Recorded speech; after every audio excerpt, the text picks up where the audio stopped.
ಶ್ರೀಚಿದಾನಂದಾವಧೂತ ವಿರಚಿತ ಶ್ರೀದೇವಿ ಮಹಾತ್ಮೆ 11ನೇ ಅಧ್ಯಾಯ.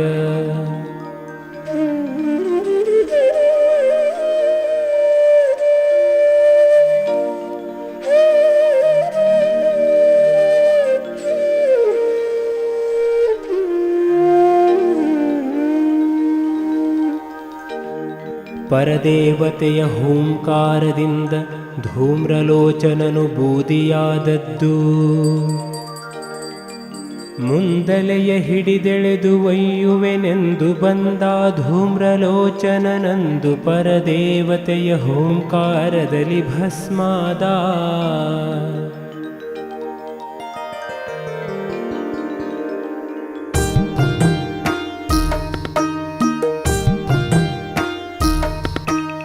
ಹೋಗಿ ದೂತನು ಶುಂಭ ಚರಣಕ್ಕೆ ಬಾಗಿ ಹೇಳಿದ ಮಾತು ಬಹು ನಗುವಾಗಿ ಇದೆ. ನೀ ಹೋಗಿ ಯುದ್ಧವ ಮಾಡಿ ಜಯಿಸಿದಡೆ ಆಗ ಬರಬೇಕಂತೆ, ಇಲ್ದಿರೆ ಸಾಗಲಿಕ್ಕಿಲ್ಲಂತೆ. ಮಾತಿದು ಹೇಗಿಹುದು ನೀ ನೋಡು ಎಂದ ಸುರಂಗೆ ಕೈ ಮುಗಿದ.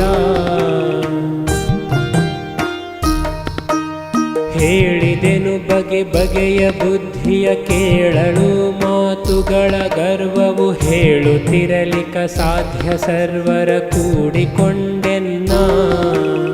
ಕಾಳಗಕ್ಕೆ ಬಾ ಎಂದು ಹೇಳ್ದಳು ಕೇಳಿದೆ ನೈ ಶುಂಭ ಹಿಡಿತರು ಆಲೋಚನೆ ಮಾಡಬೇಕು ಸತ್ಯವಿದೆಂದ ಸುಗ್ರೀವ.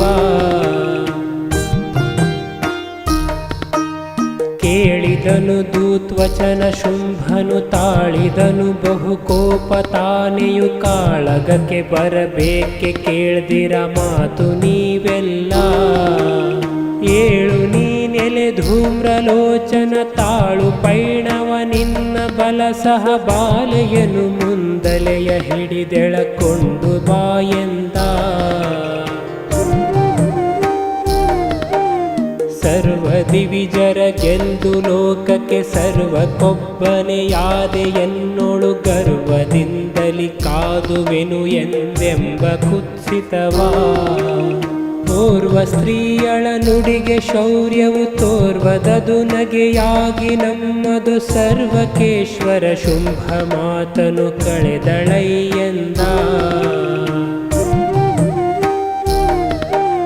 ಹತ್ತು ಖರ್ವವು ದೊರೆ ಸಹಿತಲ ಮತ್ತೆ ನಡೆದನು ಧೂಮ್ರಲೋಚನ. ನಿತ್ಯ ವಸ್ತುವು ಆದ ದೇವಿಯ ಹಿಮಚಲದಿ ಕಂಡು.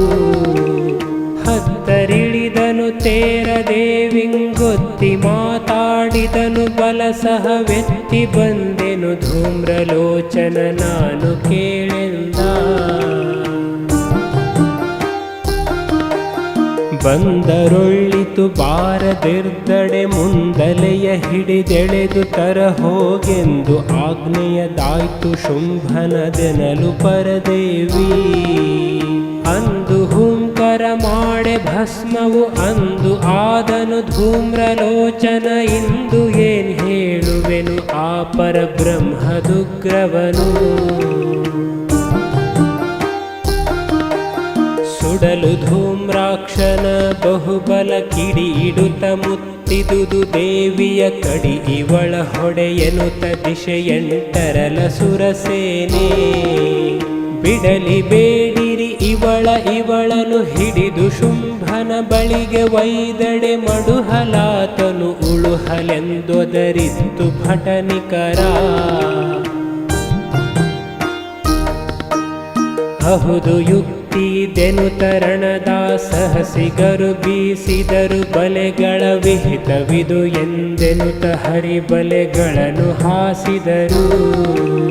ಮಹದುರುಲು ಪಾಶವನು ದೇವಿಯ ಬಹುವಿಧಗಳಲ್ಲಿ ಮುತ್ತಿ ಹಿಡಿ ಬಹಳ ಹಂಕಾರಿವಳೆನುತ ಬೊಬ್ಬಿಕ್ಕಿ ತರಿಸೇನೆ.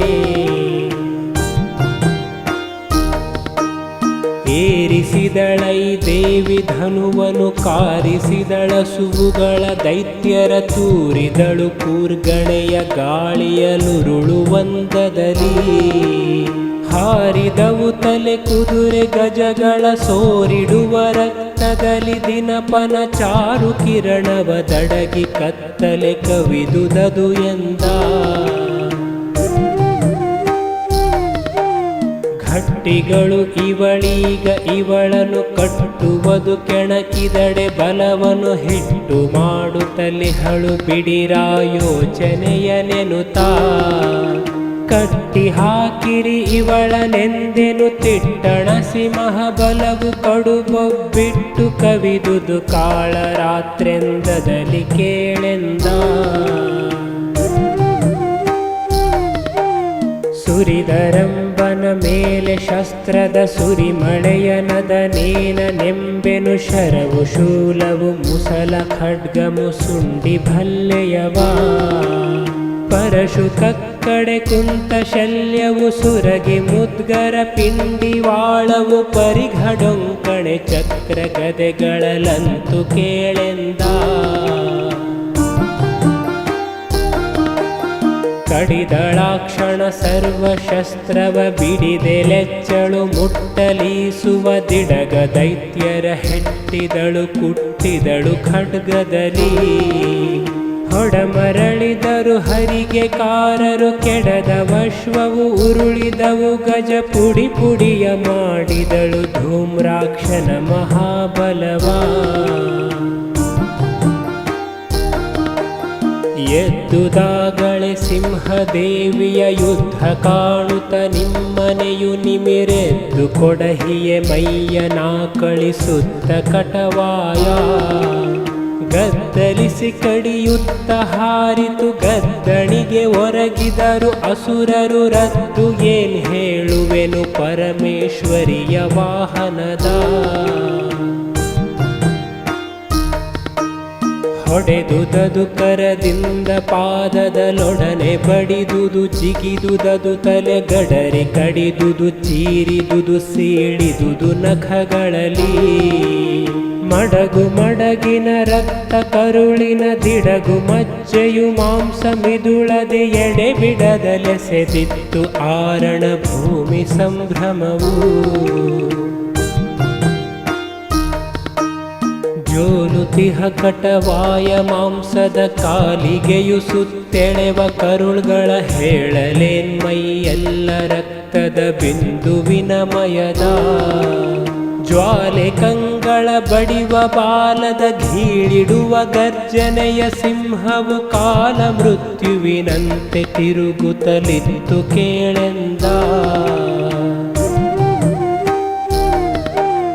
ದೇವಿಯಿಂದಲಿ ಕೆಲವು ಬಲವಾ ದೇವಿ ವಾಹನದಿಂದ ಕೆಲಬಲ ಸಾವಣಾಯಿತು ಮುಟ್ಟಿದುದು ಶುಂಭಂಗೆರಣ ಸುದ್ದಿ ದೇವ ಕೇಳ್ಬಲ್ಲಿದಳು ಹೆಂಗಸು ಆವ ಸಿಂಹವು ಬಲ್ಲಿದದೆ ಎಂದೋವಿ ಹೇಳ್ದರು ಸಾಂಗದಿಂ ಧೂಮ್ರಾಕ್ಷನಾಲಯವ ಕೇಳಿದನು ಮಹಾಶುಂಭ ಹೆಂಗಸು ಕಾಳಗವ ಮಾಡಿದುದ ಸಿಂಹದ ಏಳಿಗೆಯನು ಧೂಮ್ರಲೋಚನ ನಳಿದ ವಿಸ್ತರವ ಕೇಳಲಿಕ್ಕೆ ಬಹು ಕೋಪದುಗ್ರ ಚಢಾಳಿಸುತ್ತ ಔಡಗಿವು ತಲಿಲಯ ಕಾಲರುದ್ರನ ತೆರದಿ ಕಂಗಳೊಳು ದುರಿಸಿದ ಕಿಡಿಯ ಕೊಟ್ಟನಾಗಲೆ ಅಪ್ಪಣೆಯನಾಧಿಟ್ಟ ಚಂಡ ಮುಂಡರಿಗೆ ಆ ದುಷ್ಟ ಸ್ತ್ರೀಯಳ ಕುಟ್ಟಿವದನವ ಮುಂದಲೆಯ ಹಿಡಿದು ಕಟ್ಟಿತರು ನಡಿಯೇಳಿ ಬಲಸಹ ದುಷ್ಟ ಸಿಂಹವ ಮಡುಹಿ ಶೀಘ್ರದಿ ಭೆಟ್ಟಿಯಾಗಿರಿ ಎಂದು ಕೋಪದಲ ಸುರಪತಿ ನುಡಿದ ಅತ್ತ ದೇವಿಯು ದೈತ್ಯ ಬಲಬಹ ಹೊತ್ತು ನೋಡುತ್ತ ಸರ್ವ ದಿವಿಜರ ಮೊತ್ತ ಕೂಡಿಯೇ ಕೋಪದಲ್ಲಿ ಹೂಂಕರಿಸುತ್ತ ಸುರರನು ಬುತ್ತಿ ಕಳೆವೆನು ಆವಗೆನು ತಲಿ ಮತ್ತೆ ಔಡಗಿ ಉತ್ತ ಬಿಡದೆ ಚಿತ್ತದಲ್ಲಿ ನೆನೆದಳು ಚಿದಾನಂದಾತ್ಮ ಗುರುವರನ.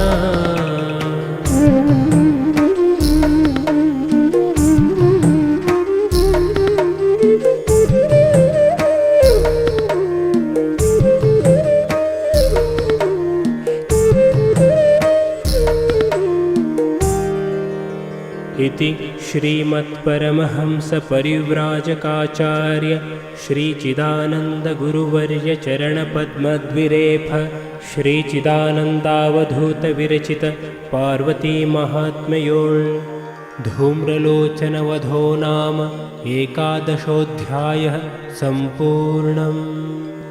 ಅಂತೂ ಅಧ್ಯಾಯ 11 ಪದ 479 ಮಂಗಳಮಸ್ತು.